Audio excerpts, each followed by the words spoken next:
Por que eu vou falar da Venezuela? Eu falo o que me interessa falar. O discurso que eu queria fazer era aquele. Cidadãos globais. Esquerda não, e Boulos não chegue no segundo turno.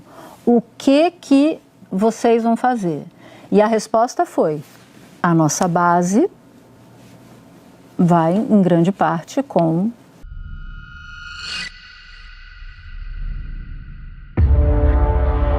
Depois de passar muita vergonha na ONU, Lula ficou irritado com jornalistas perguntando a ele posicionamento sobre a Venezuela e perguntou por que ele tem que falar sobre aquele país. Na ONU, teve muitas críticas em relação a isso. O senhor fez uma reunião para falar. Eu não falo muita gente em todo lugar. Por que eu vou falar da Venezuela? Eu falo o que me interessa falar. O discurso que eu queria fazer era aquele. E foi muito bom. O senhor não considera uma crise muito urgente? Não foi uma crise muito urgente da Venezuela? O senhor não considera que é uma crise muito urgente para levar para a ONU? Eu acho. Vamos ter em conta o seguinte, quer dizer, no momento certo a gente vai discutindo. Eu tenho muito interesse que a Venezuela volte à normalidade democrática. É um país que eu tenho boa relação. Ora, Lula, você se envolveu até o pescoço com aquelas eleições. Implorou aos Estados Unidos para tirar as sanções contra a Venezuela, garantindo que haveria eleições limpas, e o mundo inteiro viu a fraude descarada que Maduro impôs aos venezuelanos. Você tem culpa nisso, Lula? Por isso fica irritadinho quando é questionado. Ah, e por falar em Janja, ela apareceu de novo. Depois do abrido, Um caminho tinha abrido.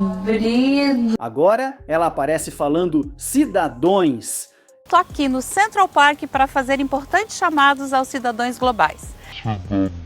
E mostrou que é a nova Joel Santana ao falar inglês que está mais para janjês. Take action to end poverty now and to combat climate change. Enjoy the festival. This match is good for the Bafana because we have play one match com good discipline. Você notaram que o Lula parou de aparecer por aí com o Boulos?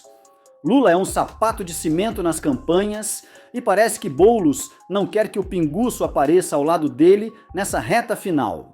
Ou o Lula sabe que aonde quer que ele vá, ele vai levar umas boas vaias. E eles insistem muito de que está tudo bem, de que a agenda do Lula já estava marcada no México, de que ele precisava descansar porque teve uma viagem difícil para Nova York, que já está com 78 anos, que ele, além de São Paulo, ele queria também atender, acho que Diadema, São Bernardo, e aí não ia dar para fazer 3 comícios no mesmo dia, que o assessor dele, o Marcola, chegou a ligar para a campanha, confirmar e depois, no final do dia, ligar e desmarcar, porque realmente o presidente está muito cansado, e que seria essa a razão, que não seria outra. Mas eu acho, assim, aí numa questão opinativa, numa questão de análise, um momento complicado para o Lula se ausentar da campanha do Boulos. Eu acho que assim, o Boulos não está garantido no segundo turno. É tradicional que uma força de esquerda aqui em São Paulo vá para o segundo turno. Só não aconteceu quando o João Dória já venceu direto no primeiro turno. Mas não está garantido. É só olhar para as pesquisas de opinião, certo? Então, assim, é um momento delicado, porque o Boulos contava com o Lula para fazer um arrasto de votos agora no final da campanha e pegar a mulher, aquele eleitor de baixa renda que decide o seu voto mais no finalzinho. A presença física do presidente, né, e as notícias todas que isso geraria nesse final de semana eram importantes. Estão dizendo que ele vem no dia 5, na véspera, para fazer aquela caminhada pelo centro de São Paulo, e isso vai gerar alguma mídia. Mas fato é que o Lula abraçou a campanha do Boulos lá atrás. Ele bancou o Boulos como candidato, ele disse uma e outra vez que era uma eleição que ele praticamente se sentia o candidato contra o outro, né? Era assim que ele se referia a Jair Bolsonaro. E agora as pesquisas estão indicando que, olha, tem chance do Boulos não ir para o segundo turno, é pequena, mas tem. Notou essa última parte, que ela admite que o Boulos pode nem estar no segundo turno? Agora olha que engraçado, o clima de velório da turminha passa pano do Lula ao perceber que o segundo turno em São Paulo pode ser entre Nunes e Marçal. Eu pergunto para a fonte, e se uma hecatombe acontece, a história é subvertida, a tradição é revolvida e a esquerda e Boulos não chega no segundo turno. O que vocês vão fazer? E a resposta foi: a nossa base vai, em grande parte, com o Nunes. Claro. Claro, aí entra aí a questão de um bom senso, né, nas circunstâncias. E eles acham o Marçal mais perigoso do que o Bolsonaro, inclusive, né? Não, aí é o Ricardo Nunes. Quando fizeram de tudo para tirar Bolsonaro e já correram para deixá-lo inelegível, eu comentei que isso seria o fim da esquerda, pois somente alguém mais radical que Bolsonaro iria conseguir pegar os votos do bolsonarismo. E aconteceu. Pablo chegou com mais garra, mais rico, com mais astúcia e mais vontade de derrotar os comunistas que o Bolsonaro, e isso faria os esquerdistas implorarem para que Bolsonaro voltasse a ser elegível.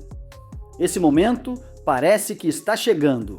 O desespero da esquerda é tanto que, além do clássico vídeo em apoio a candidato comunista que já mostrei aqui, ontem também teve um manifesto de artistas e intelectuais em apoio ao invasor Boulos. Vamos falar sobre esses manifestos que saem nessa reta final.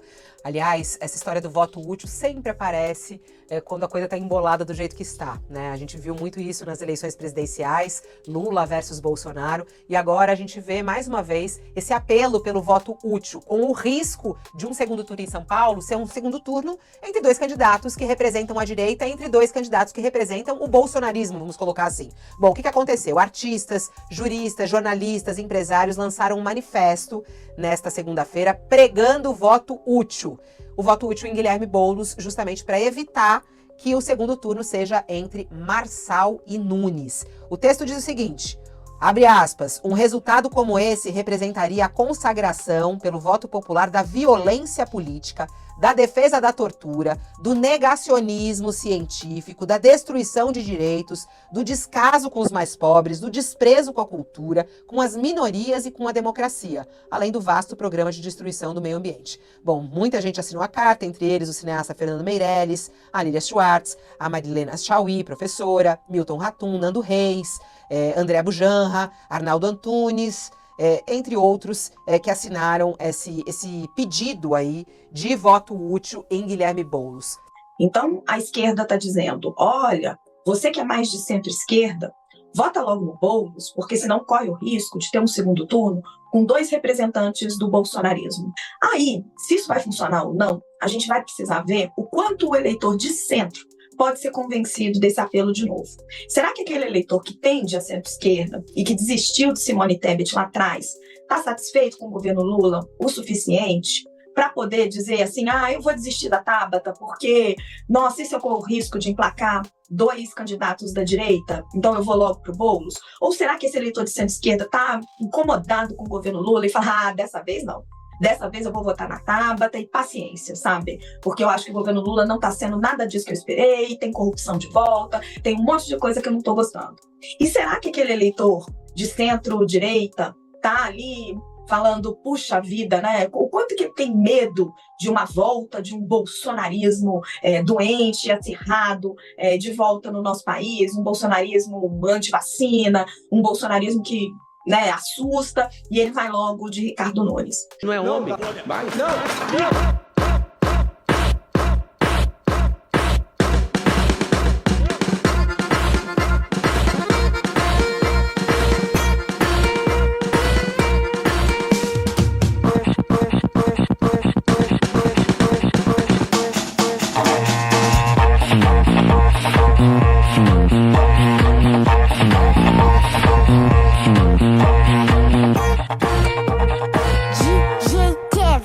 Amigo arrasta uma cadeira, chega mais.